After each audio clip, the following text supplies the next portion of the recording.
Welcome back to Gen X Horror. We talk about all things 70s and 80s retro horror and nostalgia. Today, let's talk about short films that predated their big budget debuts, and a title far back in 1973 that likely inspired the Saw franchise.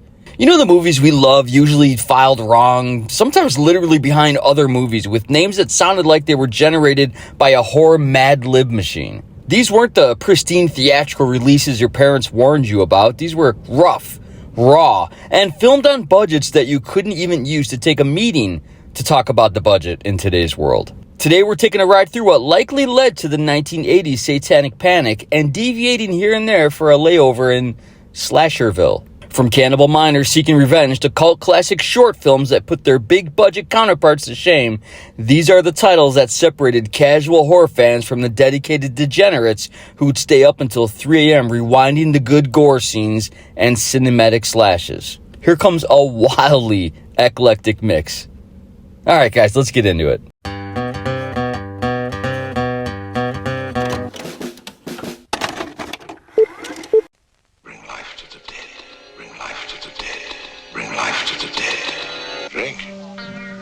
Just one drink with me. Man, that's Orson Welles stealing a line from Bill Cosby. Remember that feeling when you'd pull a tape off the shelf purely because the box art looked like the most intriguing setup ever? The Witching, later retitled Necromancy, and I'm not sure which title is more appropriate, is exactly that experience from 1972. Except you get Orson Welles, the guy who made Citizen Kane, running a small-town witch cult like he's managing a super evil HOA. The plot follows a young couple who move to a remote California town where Welles' character, Mr. Cato, presides over a coven that's trying to resurrect his dead son through super bizarre rituals. It's got that perfectly unsettling early 70s pacing where nothing happens for long stretches and then suddenly, bam, you're watching robed figures chanting around a bonfire while a baby doll gets sacrificed. Welles apparently took this gig to fund his other projects, showing up for about a week of filming and delivering his lines in his usual gravitas, which makes the whole thing even more surreal. Director Burt Gordon, the infamous Mr. Big, who directed the prior videos, Food of the Gods, keeps everything drenched in that muggy, oppressive atmosphere that made 70s occult horror feel like a bad trip you couldn't wake up from. The practical effects are crude, and there's lots of creepy masks and ritualistic nonsense and supernatural shenanigans that feel really threatening despite the tiny budget. And what makes this one notable is how it captures that specific paranoid dread about what might be happening behind closed doors in your seemingly normal neighborhood. A theme that would later show up in everything from the Stepford Wives to the Burbs, but here it's filtered through a grimy, supernatural lens. If you grew up loving the moody, atmospheric horror of early Hammer films, but wish they had more American grit and less British politeness, The Witching is going to be your jam. Especially if you can appreciate Orson Welles essentially slumming it in the best possible way. And unrelated to the storyline at all, the director totally took a page from Quentin Tarantino because this is all foot fetish, man. Brace yourselves. It's happening again. That same sense of horror. That same moment of silence before death explodes. That trailer is a baller intro. Here's a tape that probably sat in your video store's horror section with the tagline stating, "There is a psycho on the loose with an axe. 5 victims cannot stop him. Cannot escape the slashing fury. The sound of terror." That's as horrifying as the opening was. This is 1973's The Severed Arm, and it opens with the kind of premise that sounds like an urban legend your older brother's friend definitely swears really happened. 5 men trapped in a collapsed mine for weeks, slowly starving, until they draw straws to decide who becomes dinner. It gets dark pretty fast. Oddly enough, salvation comes moments after the deed is done, as rough timing to say the least. And I believe late 70s, early 80s, I think all of us kids heard this story and told it as real. And hell, maybe it's from a real event. Director Thomas Alderman made this thing for almost nothing, and every dollar shows in the most grimy way possible. The twist is that the guy they cannibalized, who mysteriously survived and escaped, is now hunting down his former friends one by one, leaving severed arms as calling cards. Because when you're seeking revenge for being eaten alive, Subtle messaging it's not really your priority. The film's got that quintessential early 70s grindhouse aesthetic, where everything looks like it was filmed through a layer of cigarette smoke and desperation. And the acting ranges from community theater during a budget crisis to guy who wandered onto the set just started saying his lines. But man, when it works, damn, it works. There's a scene where one victim opens his door to find his own severed arm waiting for him that's genuinely unsettling, despite it being a prophesizing his fate. It's still creepy.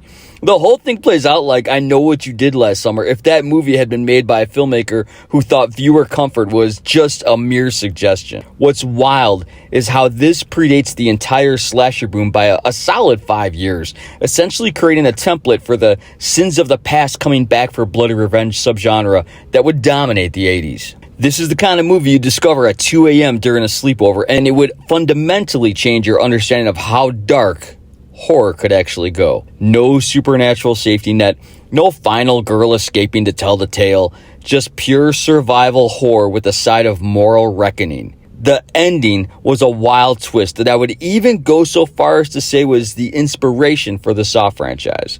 But man, I ain't spoiling it, but if you know it, let's hear it in the comments because it took me by surprise.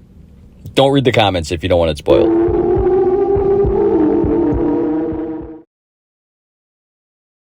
Is Matthew, a quiet boy, a nice boy who had only one goal in life.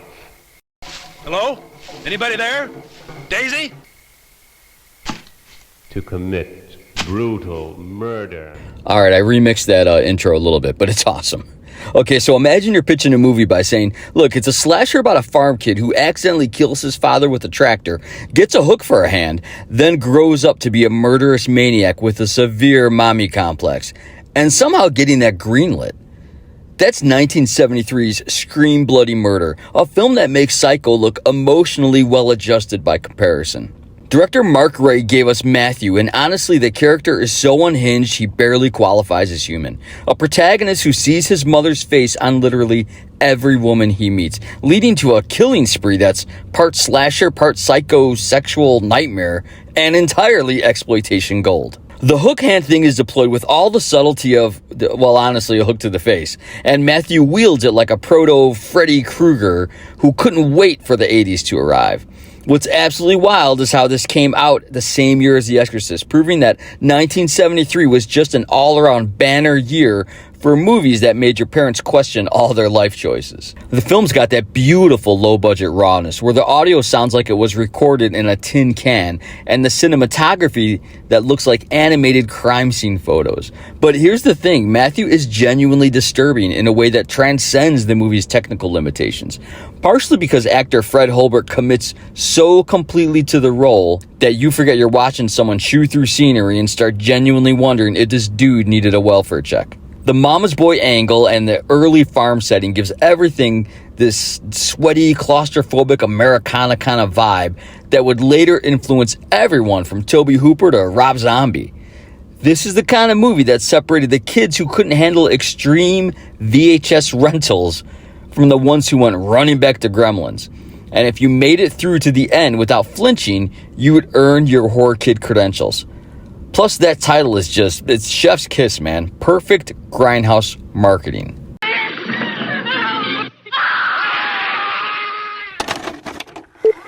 Come to the class reunion, but only if you have a craving for terror.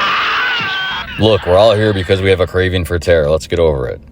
Look, you're browsing the video store, it's the horror section, it's 1985, and you find a clamshell case with absolutely deranged cover art featuring a priest, a sword, and enough religious imagery to make your youth pastor nervous. That's 1978's Redeemer, Son of Satan, a movie with an exclamation point in the title that it absolutely earns. This religious horror oddity feels like someone took Carrie, 10 Little Indians, and a particularly intense Sunday school lesson and balled them all up in a bloody fist.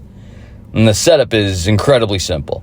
A mysterious preacher, who may or may not be the literal spawn of Satan, the movie keeps that pretty ambiguous, lures his former high school classmates to a reunion, then systematically murders them for their various sins, which include vanity, gluttony, and being generally just terrible people. Each kill is themed around the victim's specific moral failing, turning the whole thing into a religious slasher before Seven made that concept mainstream. The preacher can shapeshift into different personas, which gives the movie this unsettling, dreamlike quality where you're never quite sure who's real and who's just another manifestation of the divine or demonic vengeance. Shot in Tennessee for roughly $300,000 across a few months, The Redeemer has that regional horror charm where you can practically smell the church basement mildew through the screen. The practical effects are wonderfully crude. There's a sword kill that's so absolutely staged, it loops back around to being wildly charming, and a drowning scene that's genuinely intense despite the obvious limitations. What really makes this one memorable is its commitment to the religious horror angle. This isn't just window dressing. The entire film is steeped in fire and brimstone theology that gives everything an extra layer of, wait, is this secretly a Christian scare film kind of energy?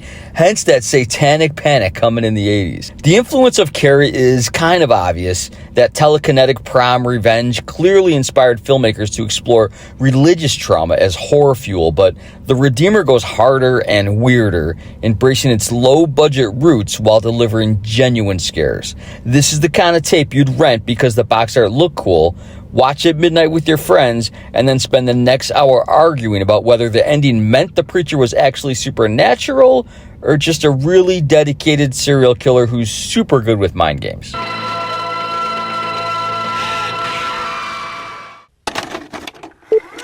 But until we conclude our investigation and take the necessary countermeasures, nothing is going to leak out. Nothing. Look, I'm not the smartest guy around, but it looks like something leaked out. You know, before Danny Boyle made Running Zombies terrifying in 28 Days Later, Italian director Umberto Lenzi gave us Nightmare City, otherwise known as the City of the Walking Dead.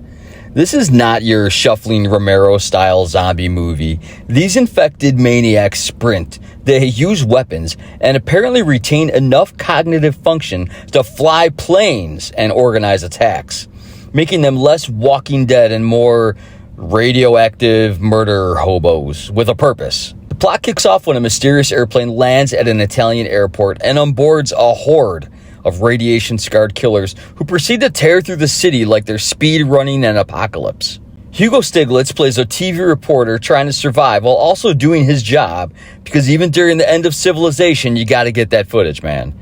Lenzi directs this thing like he's personally offended by the concept of pacing. It's absolute chaos from the minute 10 onward, with action sequences that feel like they were choreographed by someone having a caffeine and cocaine cocktail. The infected themselves are wonderfully grotesque, covered in makeup effects that suggested melted radiation, scarred skin, and dead lifeless eyes. And their weapons range from crude knives to assault rifles. The gore is plentiful and wildly excessive, with enough blood squibs to fund a small country's economy, and practical effects that range from surprisingly effective to that was definitely a mannequin. What's wild is how Nightmare City essentially predicted the fast zombie trend by 2 decades.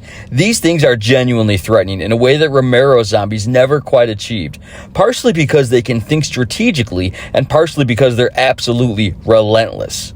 The film was marketed as a zombie movie, but Lenzi always insisted they were infected, not undead, making this an early entry into the rage virus subgenre before it had a name. I'd say 1977's Rabid took a stab at this one as well. Shot on a $350,000 budget, Nightmare City compensates with pure manic energy and a willingness to go absolutely bonkers with its premise. This is the kind of movie you'd find filed under Z for Zombie at your video store, rent because the cover promised carnage, and discover something way weirder and more entertaining than you expected. Plus, it's got that infamous twist ending that'll make you throw your remote at the TV.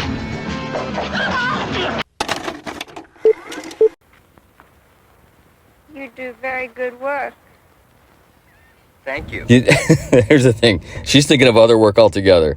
All right, gang, let's talk about Satan's Children. This is from 1975, and it's a movie that feels like someone watched I Spit on Your Grave and Race with the Devil and decided both needed more backwoods cult action and filmed the result in the Florida swamps with a budget that wouldn't cover a decent dinner at Applebee's. This ultra-obscure shocker from director Joe, I'm going to say this wrong, Wozecki? Please correct me in the comments. You're gonna. Either way, it follows Bobby, who's a seemingly gay teenager fleeing his abusive stepfather and horny stepmother, who gets picked up by some friendly strangers. There's his first mistake, only to be later found by another group who turn out to be members of a satanic cult. That's going to be his second mistake, operating out of a remote compound. That's your third strike, man. What follows is part exploitation revenge fantasy, part queer horror narrative, a new subgenre to me, and entirely uncomfortable in ways that both push boundaries and occasionally fall face first into them. The cult leader, played with sweaty intensity by an actor whose other credits could fit on a post-it note and might include Father Guido Sarducci, presides over rituals that involve virgin sacrifices, naked dancing, and the kind of low-budget satanic pageantry that makes The Devil's Reign look like a Spielberg production. Here's where it gets weird, and that's saying something. The film actually presents Bobby's homosexuality matter-of-factly, which was pretty radical for 1975 exploitation cinema, though it also deploys every gay panic trope in the book, so your mileage may vary on whether that's progressive or just overly confusing for no reason. Because in the end, gang, he wildly lost his gayness. The cult itself is portrayed as bizarrely sex-obsessed, but also strangely puritanical. They're devil worshippers who apparently have very specific opinions about sexual morality, which tracks about as well as you'd expect. It's shot in actual Florida wilderness with natural sound that makes half the dialogue barely audible. Satan's Children has that authentic regional horror grime you just can't fake in a studio. There's a sacrifice scene that's genuinely upsetting despite the obvious budget constraints, and a revenge sequence near the end that delivers the exploitation goods without pulling any punches. It's super gritty. This is part of that weird mid-70s micro-genre of Satanic Panic films that emerged post-Rosemary's Baby, where every filmmaker with a camera and some red lighting decided to cash in on occult fears.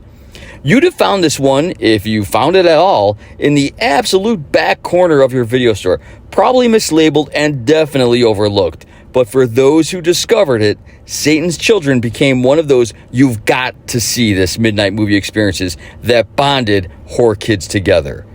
And maybe not in the best way.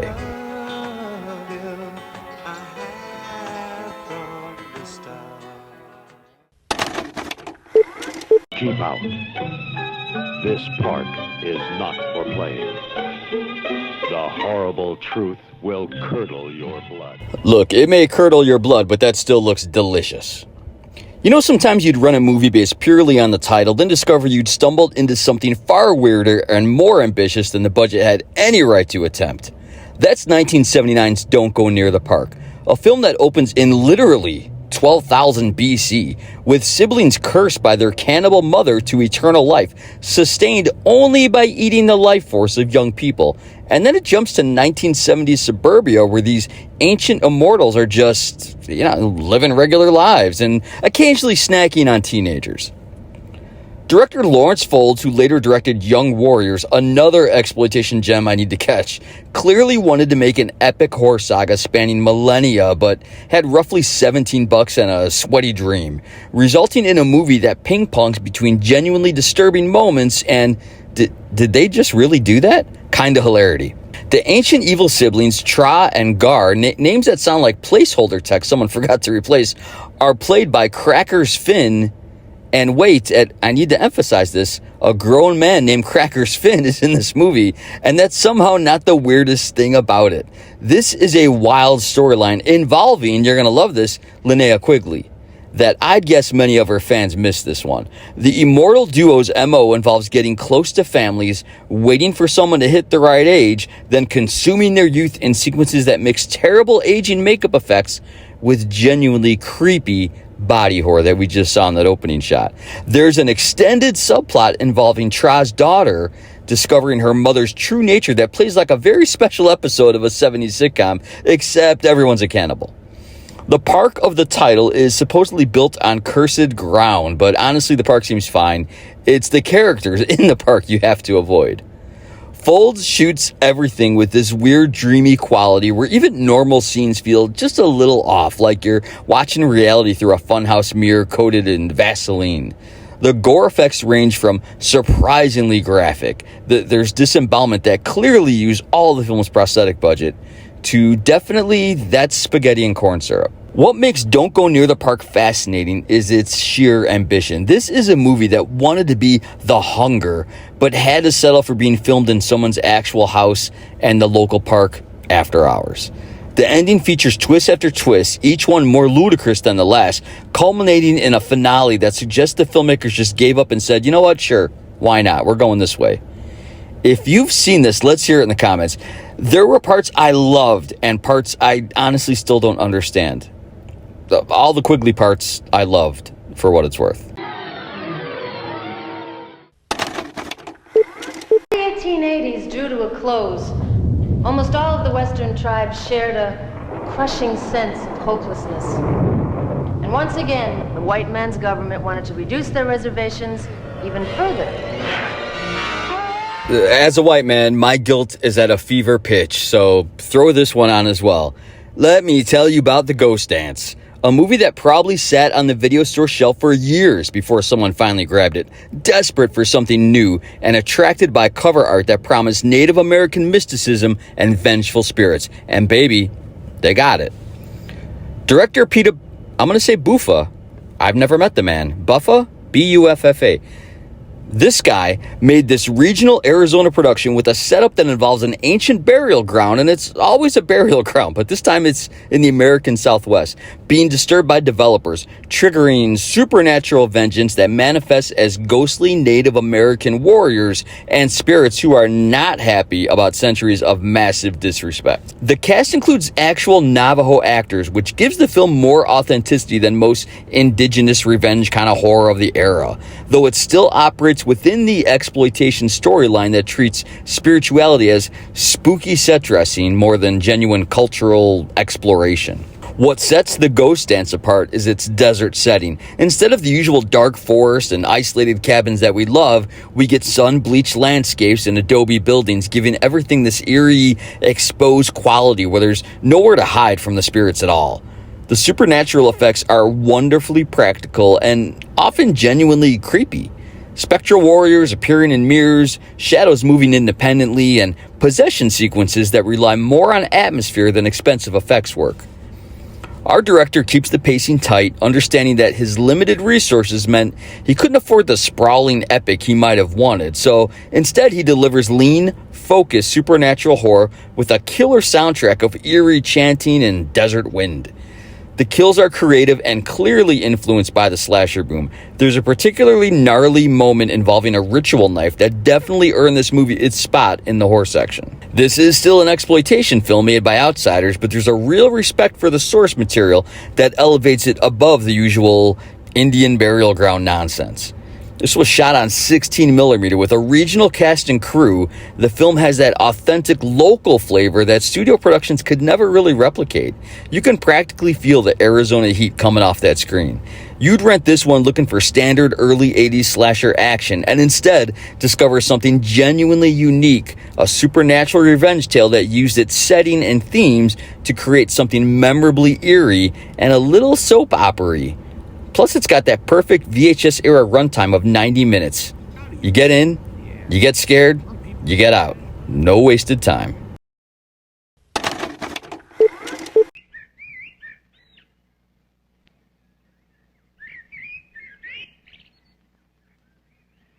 Alright, now here's a deep cut that'll separate the true horror obsessives from the casual fans, and damned if I didn't just come across it and said that just to make myself feel better. Disciples of the Crow from 1983. It's a 17-minute short film directed by John Woodward that adapted Stephen King's Children of the Corn a full year before the famous feature film hit theaters. And here's the kicker. This unknown, to me, made for PBS adaptation is arguably better, bleaker, and more unsettling than the Hollywood version that everyone remembers. You can gulp this one down over lunch one day just looking at YouTube, and it did enough to keep me interested. Made for the anthology series Dark Room on a tiny television budget that likely just needed a few actors and an empty town, Disciples strips King's story down to its horrifying essentials. A couple driving through rural Oklahoma encounters a town where the children have murdered all the adults in service to something they call He Who Walks Behind the Rose. no Isaac. Man, there's no Malachi. There's no elaborate mythology.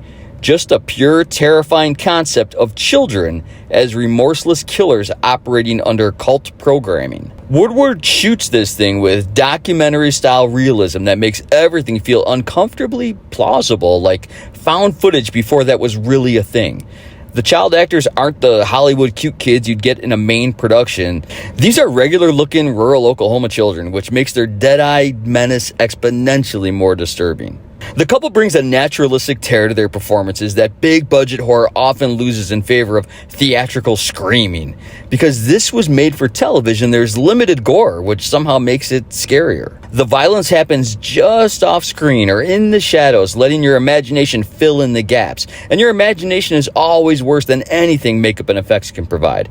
I couldn't imagine seeing this on TV in 1983. Hell, I'd be 10 years old watching this, and it's a kid who walks into his mother's room with a hand axe and some bad ideas. Like, that's haunting for a 10-year-old. The cornfield itself becomes a supporting character shot with long, claustrophobic tracking shots that emphasize how isolated and trapped this couple really is. What's wild is how this version maintains the original story's downbeat ending, refusing to provide the cathartic release or last-minute saves that the feature film eventually delivered. This was made during that brief period when anthology shows like Dark Room and Tales from the Dark Side were pushing boundaries on television before networks got more conservative about certain horror content. Finding Disciples of the Crow required serious dedication. It wasn't available in video stores initially, only occasionally aired in reruns, and became this almost mythical Lost King adaptation that horror fans might whisper about. When it finally made it to VHS as part of compilation tapes, discovering would feel like being let in on a secret that the mainstream horror conversation had somehow missed. This is the kind of thing you'd show your friends to prove that short films could be just as effective or more than features. That television could be genuinely disturbing when it tried, and that sometimes the low-budget adaptation captured that spirit of the source material better than the Hollywood version ever could. I gotta find more of these short films. Unless that God they worship approves. It was the perfect house. It had everything they could ever want. Room, comfort, and a deadly secret. Worst Zillow listing ever. This is hands down the weirdest entry today, and I had saying something after Satan's Children and Don't Go Near the Park. 1985's The Dark Power is a movie that asks the question, what if we gave an aging Western star a whip, threw him against resurrected Toltec Indian zombies, and filmed the whole thing for approximately the cost of a used Camaro? That Western star is Lash LaRue.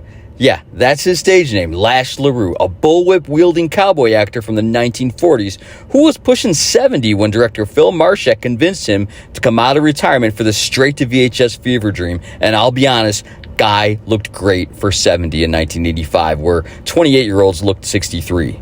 The plot involves a group of college students moving into a house that, surprise, sits on ancient Native American burial. Man, they were burying people everywhere back in the day. Specifically the graves of Toltec sorcerers who've been awakened by some devil-worshipping dummies in the opening sequence. These aren't your shambling Romero zombies. These are ancient warrior sorcerers with glowing eyes, supernatural powers, spirit Halloween masks, and a serious grudge against anyone living in their sacred space. And you know what? Fair enough. Enter Lash LaRue, the Ranger, obviously a mysteriously whip-carrying badass who shows up to fight the undead menace using his trusty bullwhip and decades of accumulated cowboy mysticism. Watching LaRue, who again was an actual legend of B-Westerns, the guy who made whips cool before Indiana Jones, battling supernatural evil in his 70s with genuine skill, is either the best or worst thing you've ever seen, and honestly, it's probably both simultaneously. The film has that perfect mid-80s straight-to-VHS aesthetic, blown-out lighting, audio that sounds like it was recorded in a bathroom, and special effects that mix surprisingly decent practical zombie makeup with hilariously cheap supernatural glows added in post-production. There are a few notable actors running around in their underwear, and when I say a few, I mean one, and man, did they use her at every opportunity.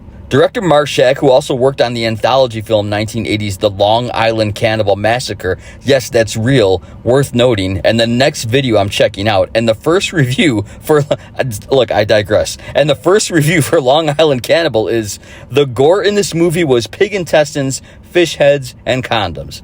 It was shot on a Super 8 camera by a 17-year-old Nathan Schiff and his friends Fred Borges. So just try and stay away from this one, man. I can't wait to find this. Either way, he clearly had an affection for both vintage Western and horror, and The Dark Power is his attempt to smash them together like a kid playing with action figures from way different toy lines. The zombie Toltecs are wonderfully designed considering the budget. I mean, legitimately creepy, gaudy makeup and costumes that sell the ancient evil vibe, even when the actors are clearly just stumbling around in the dark. There's a coven of white-robed devil worshippers who kick off the resurrection and then basically disappear from the movie because, honestly, once you've got cowboy versus zombie action, who needs plot coherence? What makes The Dark Power essential viewing is its sheer uniqueness. This is a genuine cultural oddity. Guys, that's 70s and 80s horror that defined what it meant to be a VHS snob back in the day. These weren't the movies you talked about at school because, honestly, nobody else had seen them. But they were the ones that stuck with you, man. The titles that proved you were willing to dig deeper than the latest theatrical release. From cannibal miners to whip-wielding cowboys fighting zombies, these films represent the beautiful chaos of pre-internet horror fandom, when discovering something this obscure meant you genuinely found something rare. I'd love to hear which of these you've heard of. I'd assume a handful made it to the Betamax, but a few, man, I'd never heard of at all, and I had a wild time discovering them.